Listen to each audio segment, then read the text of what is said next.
Despite their early history of mechanical failures, the Panthers were devastating in combat.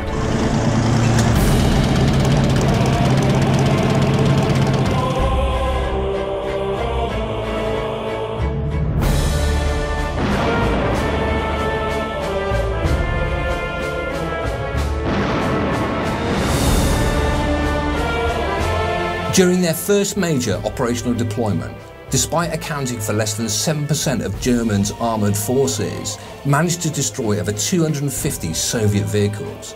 It was one of the highest kill ratios of the war. The Battle of Kursk, one of the biggest armoured engagements in human history.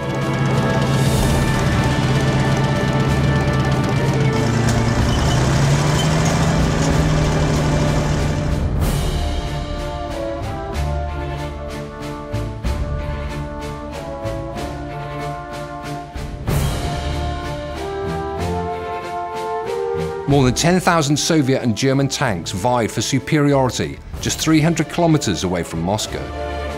However, their delayed deployment and the dwindling German military resources meant that the Allies had time to develop countermeasures.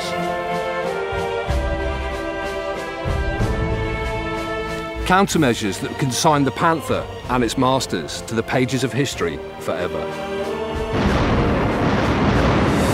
They outnumbered the German forces heavily, and while they would lose 5 armoured vehicles for every German tank they destroyed, it was not a price that the German military could afford.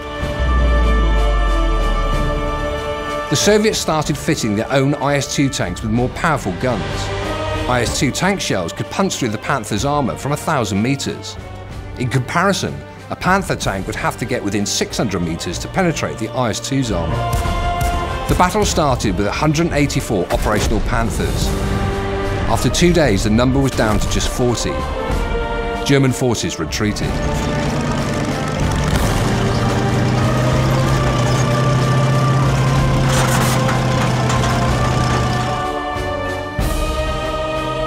They did everything they could to impede the progress of the Soviets behind them.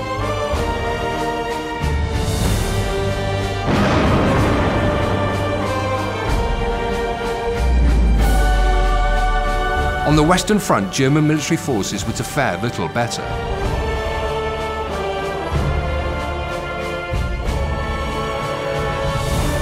American and British engineers had studied the Panthers as well, fitting their tanks with high-velocity rounds. Berlin and the German regime fell to the Allied forces soon after.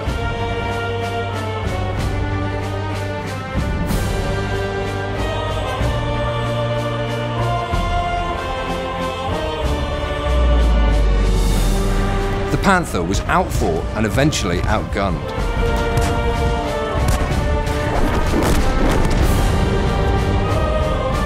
But with its maneuverability and anti-tank weapons, it was one of the fathers of modern-day tank design. Its dark legacy remains with us to this day.